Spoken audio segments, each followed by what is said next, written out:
Hello everyone, I'm Stefan Batifol. I'm a developer advocate at Zilliz, and today I'm here to talk to you about vector databases 101. You know, vector databases, everyone talks about them, and today my objective is to explain to you how they work in detail, actually. So let's get started.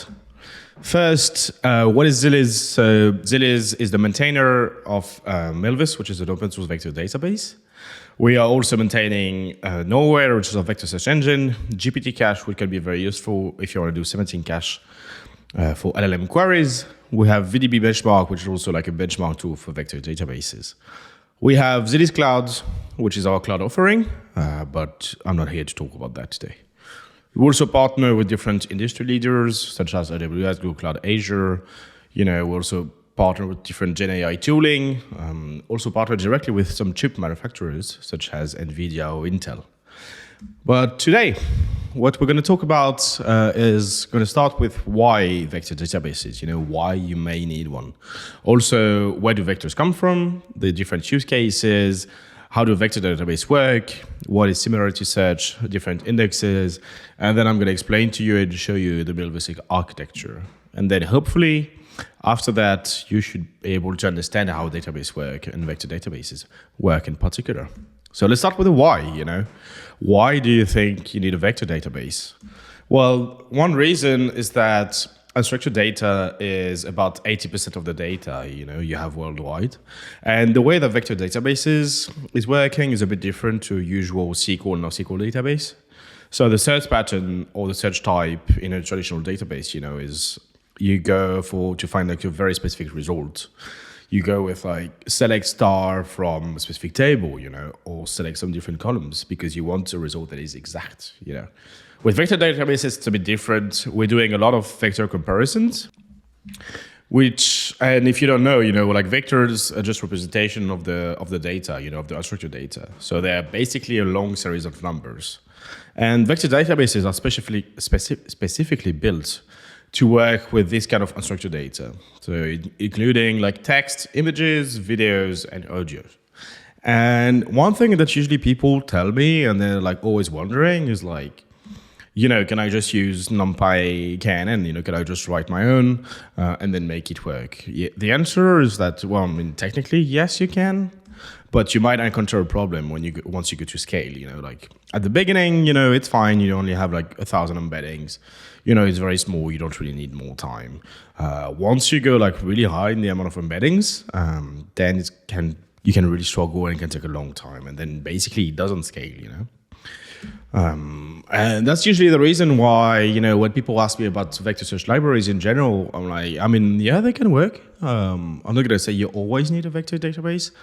But, you know, like, you might encounter some problem with the search quality. Like, what do you do if you need hybrid search or if you need filtering? Also scalability, you know, what happens when you have billions of vectors? What about multi-tenancy? What about the cost? You know, are you putting everything in memory? Are you putting everything on disk? Are you putting everything on S3? Security as well is a big concern. What about data safety and privacy? Also, you know, what if you have to update your data? What if you have to update your embeddings? You know, it can be a problem. So TLDR, they usually lack the infrastructure to help you scale and deploy and manage your apps in productions. They can be really cool for POCs, but once you go like more into the scale and once you go more into production, then they can really struggle. Why not use a SQL or NoSQL database, you know? Well, there's also a problem here is that they're usually inefficient in high-dimensional spaces, which is what you have actually for vector databases, you know? They also have suboptimal indexes. They don't support like, you know, different indexes that you might need for vector search. Inadequate query supports for scalability can be a problem. You have data conversion issues, and then, yeah, you have like different problems like that. So usually vector search and vector operations in general are a bit too intensive from a compute point of view for traditional databases, sorry. And vector databases, and in particular milvus, is really built for scale. So I won't go in the details of like everything, but you know, like thanks to vector databases, you might have advanced filtering, hybrid search, multi-vector search. You know, you can also have like automatic backups, replications, higher availabilities, you know, like aggregations. You have like different things. Milvus is then really good for billion plus scale, so you can really like do those, like that's not a problem for us. And then, some vector databases, and the one in particular like milvus, we have GPU index, which can be very useful in some cases. You might need you might have a lot of embeddings, and you need a very high accuracy, and you need to be very quick. Then you may need to use a GPU index.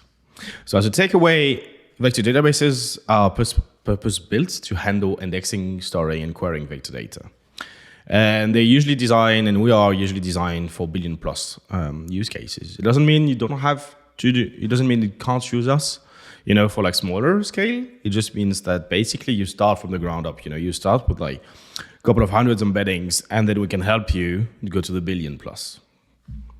But then where do vectors come from? That's like, it's a very good question. It's like, they just don't pop up like that out of the blue. So it's usually like, imagine you have your knowledge base. So it can be like text, pictures, internal documents, and the data gets passed into a deep learning model. And that's very important that this deep learning model is the right type of model. What I mean by that is that it has to be trained on the right type of data. So if you're working with images, you got to have a model that has been trained on image data, for example. If you're working on text, it has to be trained on text data. Working on images and you want to identify the type of dogs you have, then, you got to have that in the data, it has to be trained on that. And what happens then is that, you take your image data, for example, you run it through a deep learning model, and then you cut off the last layer. Because usually the last layer does a prediction, and we're not interested in the prediction. We're interested in what the model has learned about the data. We really don't care about the prediction. So what we want to know is what it has learned, and we want to have the numerical representation, so that later on, when we work with that kind of data, we have a way to work with it. We can like understand it, and that's why we cut off before the last layer. And why not take the second layer, like from the beginning or something? Why is the last one? Why not one in the middle? It's also because as you pass through the model, each layer will learn something new, and the second to last layer contains all the semantic information without doing the prediction. And that's what vector is, in our context. That's what we use all the time. So then you have your vectors, then you put it in a vector database like milvus, and then you can query it. And how does it work in practice? Usually you have embedding models, and you have like a lot of different embedding models, and they're actually quite important. You have to keep in mind that embedding models will be key for you. They are like, you have embedding models that have been trained on like very, very specific things. Let's say you're working with English data and there's like nothing specific. Maybe the embeddings of OpenAI will work, but in my case, I live in Germany and we have like German documents. So we need embedding models that have been trained on German data, And for example, if I do that, then I'm going to use GenAI usually because it's quite good. And I would suggest for you, if you don't know where to start, go on Hugging Face, look at the leaderboards and check like the different embeddings they have, because they have so many that it can be really good. And then Hugging Face makes it very easy for you as well to use embedding models. So I would say, maybe try at first with OpenAI, try, with like different models. But those are very important. You have to have a specific one. And how does this work? Because that here we have like a very simple example. We have a text, which is happy dog wagging tail. Then you put it through an embedding model, and then it generates a vector. And then this vector is then, you can imagine like this is a vector space, so that's like very simplified. But you can imagine like you have vectors everywhere, and it's like in so many dimensions. And what happens is that everything that is similar, they will be close to each other in the vector space. So if you have a building with a small window, and then you have another one which is a big building, once they're transformed, then the vector will be very close in vector space. And that's the same for like, other text. And if you have something that is completely unrelated, then it will be far from the others.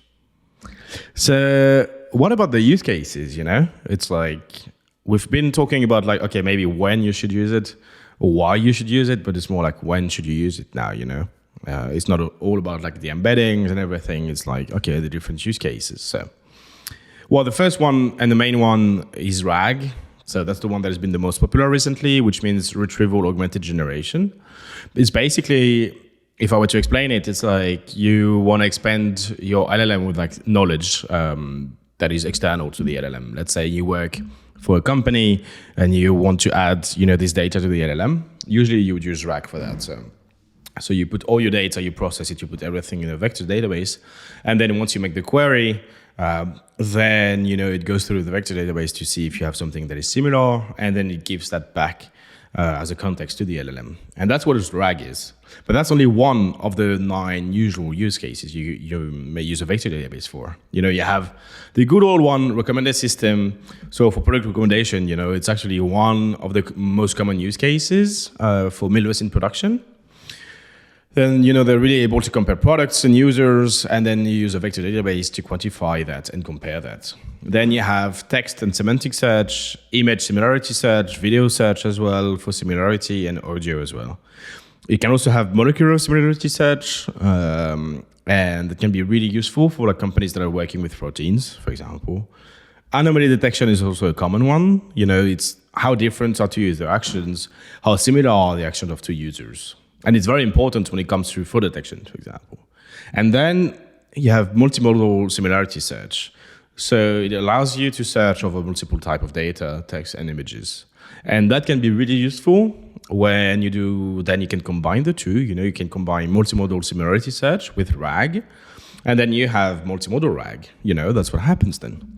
And that's also very useful. It's like, instead of just giving text to your LLM or your RAG system, you can give an image, which is then transformed, and then it can actually return an image, it can return text, it can return whatever you want it to return. And that's like, it can be very, very useful, especially in the era of GPT-4 or Gemini 1.5, like with what has been announced, you can actually also do it on yourself. So yeah, those are the common use cases. So then how does it work? How does it actually work? And now we're going to go a bit more into the details. So we're going to talk about the different similarity search. How do you do similarity search? So let's go. We have here an example entry, and this is what you may store in a vector database. So on this one, the 2 most important pieces are the ID and the embeddings. ID is the way the vector database is able to have a unique ID on your entry, and embedding is the vector embedding. And this is what gets compared when we go and search with a vector database. So they basically, like milvus and vector database in general, they are like specific kind of database that are making everything automatic for you. So, like you compare embeddings and then you're going to find the best one, the closest one to you. And that's what we do.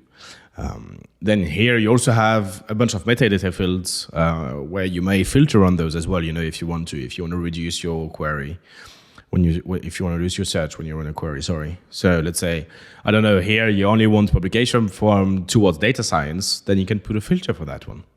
If you want publication from a different one, then you can also put a filter on that one. And that can allow you, to like have better search results.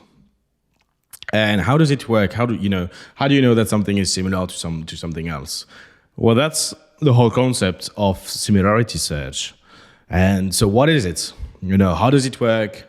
Usually, as a basic rule of thumb, you always have like similarity metrics for your index, and people always ask me, which one should I use? Usually match the one that was used to train your embedding model. It can be written on Hugging Face, for example, depending on the model you use or the research paper or something. So yeah, if it's been trained with cosine, go with cosine. Just try to match the one that has been trained for your embedding models. And so how does it work? So as an overview of vector search, so, like here you have a text, which is find the 2 most similar images, documents, or video. Then that is processed through an embedding model. You get a vector, and then you're going to find the most similar ones.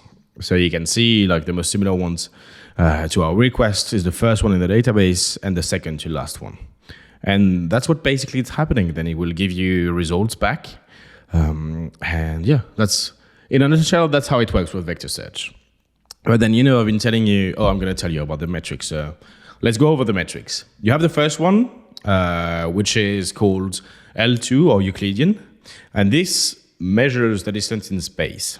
So if you have the right triangle, it measures direct distance in space. So you can imagine this as like the amount of space between two objects. So let's say how far from the screen I am with my face. That's what it's measuring. And one problem though, that this metric is sensitive to scale, as well as the vector relative location in space. So what it means is that, vectors with large values will have a larger Euclidean distance than vectors with small values.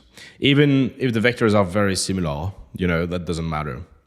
So that's one is like, in most cases, you don't use it with a deep learning model, but you would rather use it with like more basic vector encoding models like LSH, which means locality sensitive hashing. You very likely won't see that one if you work with LLMs in general. Then you have the inner product one. So it's a bit more complicated than the Euclidean. It measures the projection of one line into the other. And the bigger the angle between the two vectors, the smaller the inner product. And so what we do is that, we project from the origin these 2 points, and the inner product is the projection of this point onto another. And so it's like how do you project that at the right angle, and this measure only not the angle difference between the two vectors, but also the space distance between the two vectors. So it measures the difference in orientation and magnitude. And L2 is only magnitude. And then the last one, which is the most famous one, very likely, it's cosine. And this one measures orientation. So cosine is the difference in angles between two vectors. And you just measure how big the angle is between your two vectors, And this one is not affected by the size of the vector, but only by the angle between them. So that's like a really good one, like no matter like how big your vector is, it doesn't really matter. And this one is mostly used in NLP. So usually you see like for embedding models, if you work with LLMs, they're going to use cosine. And base, also if you may have noticed, but cosine is normalized in a product. So yeah, if the model was trained using cosine similarity, you can either use cosine similarity or you can normalize and use the dot product. So it's usually not suitable though when you have data where the magnitude of the vector is very important. So you have to take that into account. For example, it's not really appropriate if you want to use it to compare the similarity of image embeddings based on pixel intensities, for example. So yeah, you may choose your different types. So for the embeddings, you have sparse embeddings. Depending on the model, you have SPLADE, you have BG, M3, and then you have some specific kind of index that will go with it very well. If you have dense embeddings with OpenAI, Cohere, different models like that, then you have different distances. You have IP, L2, or cosine, and then you can use face or HNSW, and then you have binary as well embeddings. So those ones are also Cohere as binary embeddings. And then, you may use different indexes and then a different distance. So that's kind of it for the similarity measures. Now we go into a bit deeper. We go into indexes. So keep in mind, all of them have their pros and cons. There's not one index that is absolutely the best for everything. That is going to be the best, is going to be the cheapest, that is going to have the best recall. That doesn't happen. So what an index is first is that it allows you to facilitate efficient searching and retrieval of similar embeddings. And it's a special data structure that is built on top of the embeddings. So that's basically what an index is. You have different strategies. I have tree-based index, graph-based, hash-based, and cluster-based. Later, I will only talk about graph-based and cluster-based. You can look for the others, but it's not really relevant for us. Those are some of the indexes that milvus support. So you can see we have a lot of them, but no worries. There are many options, and as I've said before, they all have their pros and cons. So I'm gonna go a bit deeper now into the different indexes, so you can have an understanding of how they work. All right, so the first one is the flat index. And this one is quite straightforward, I would say, and it's a bit more elementary similarity search, So it utilizes the k nearest neighbors algorithm. so or also called KNN. And basically, if you consider a database with a collection of like 100 embeddings, and a query embedding what that we're going to call Q as query, then if you want to find the most similar embeddings to Q, then KNN will calculate the distance between Q and each embedding in the database, using a specific metrics that you define as well. Then it's going to identify the embedding with the smallest distance as the most similar to Q. And, it works amazing for accuracy. Like, it's very accurate. The problem is that it's an exhaustive search, so scalability is a concern. And yeah, like it's very accurate, but then it's very slow. Also, the time complexity actually increases linearly with the number of vector embeddings in the database. So that's flat. It's very straightforward, but it doesn't really scale. Then you have inverted file flat, which is also called IVF flat. And it's very similar to flat, but instead of using K nearest neighbors, it's using ANN algorithm, which is approximate nearest neighbors. So how it works is that it divides embeddings into several partitions. And those partitions don't intersect as well. That's very important.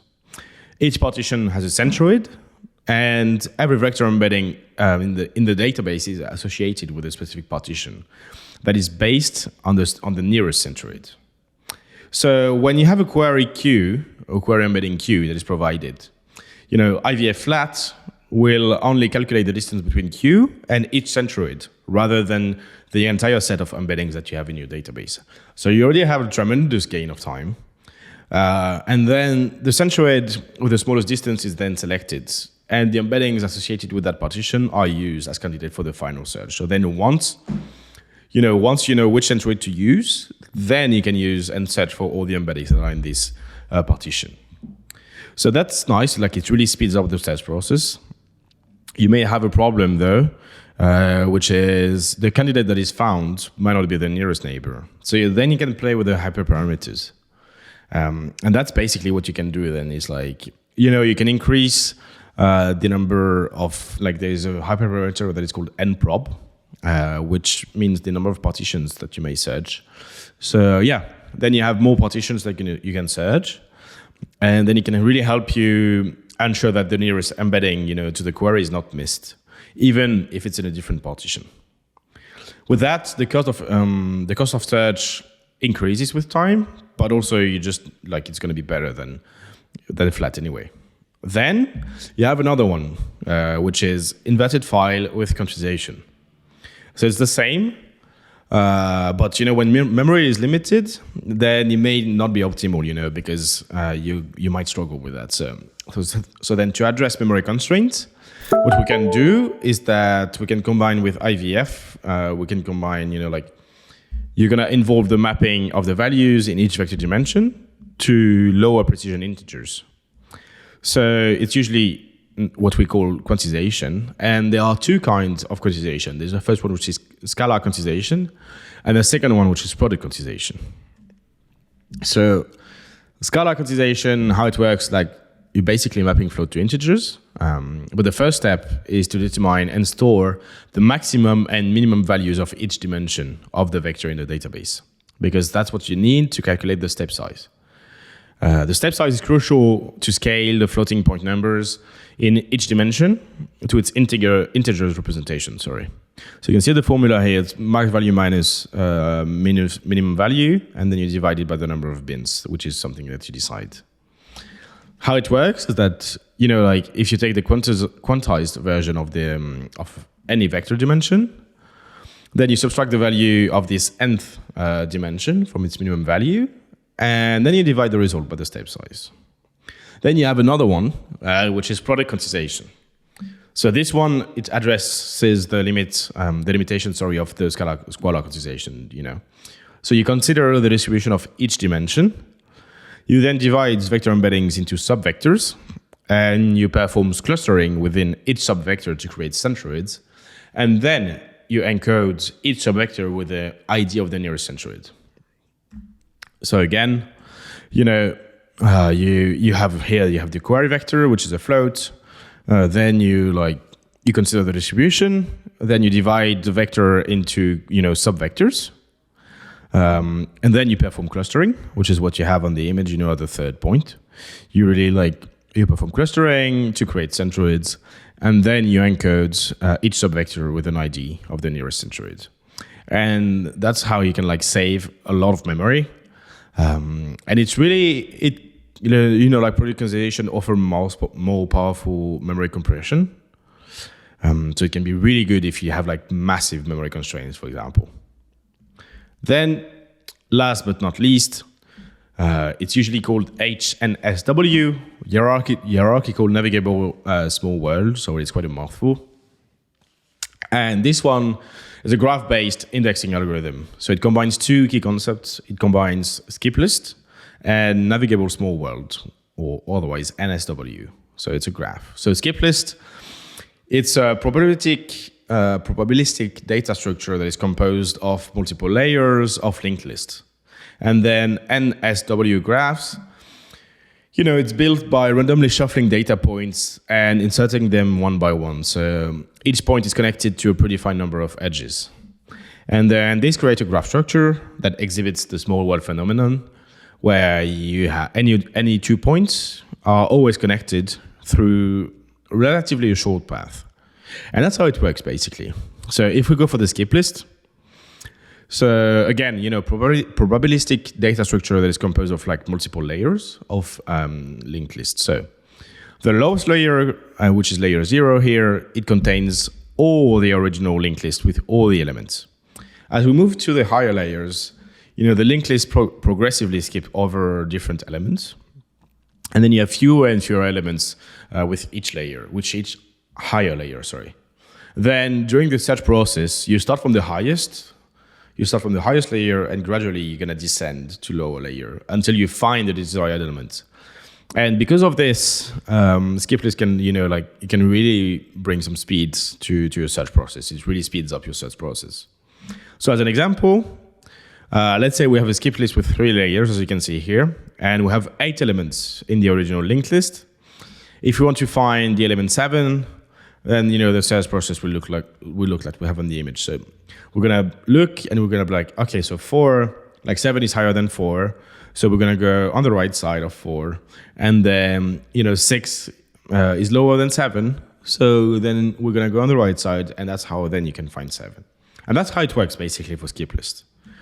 And then you have NSW graphs. So again, as I said, so they're built randomly by shuffling data points and inserting them one by one. And then it creates a graph structure that exhibits some small worlds. And any 2 points, they're always connected through a short path. So that's how it can be really good and really efficient. If I were to show you a bit of an example of how it works, so this is it. This is a multi-layer graphs, where the lower layer contains the complete set of data, and the higher layer contains only a small fraction of the points. It's, again, as we've seen for the linked list. Then HNSW starts by assigning a random integers number from 0 to I to each data point. And those can be referred as nodes, We can call it in a graph algorithm. I is the maximum layer at which the data point can be present. And so if a data point has I equals 2, and the total number of layers in the graph is 5, then the data point should only be present up until the second layer. And then it shouldn't be available in the layer 3 and upwards. So yeah, during the search process, how it works is, and HNSW starts by selecting an entry point, and then this should be the data point that is present in the highest layer. And then it searches for the nearest neighbor closer to the query point, and then recursively continues the search in lower layers and again and again and again until the nearest data point is found. So now we have this image again. So hopefully it makes a bit more sense. And again, there's no good or bad index. It really depends on your application requirements. So are you more interested in query speed? Are you more, do you have a lot of inserts or deletes? Are you constrained on the machine type? It really, really depends. And yeah, for example, if you need 100% recall, then flat would be the best. Then depending on your size of index, you might use a standard IVF. If your index is between 2 GB and 20 GB, maybe, consider product quantization or HNSW. And then you also have composite index. And then you have disk-based indexes as well, which can be really useful for you.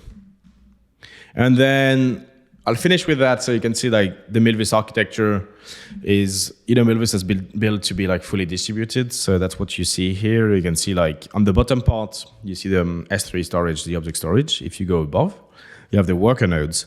And those are like fully distributed. So you have the query node, the data node, and the index node. And that's how we can then scale up to billions. Thanks to those, because they're like fully independent. So we can scale them up and down. And that's kind of how milvus works. That's how vector database work. I hope this talk was useful to you. If you have any questions, you can chat with me on Discord directly. Also, check out our GitHub. Milvus is fully open source, so you can check out our repository. And if you have any questions, chat with me on Discord. You can find me on LinkedIn as well. Thank you very much for watching this talk, and I hope you have a good day. Bye.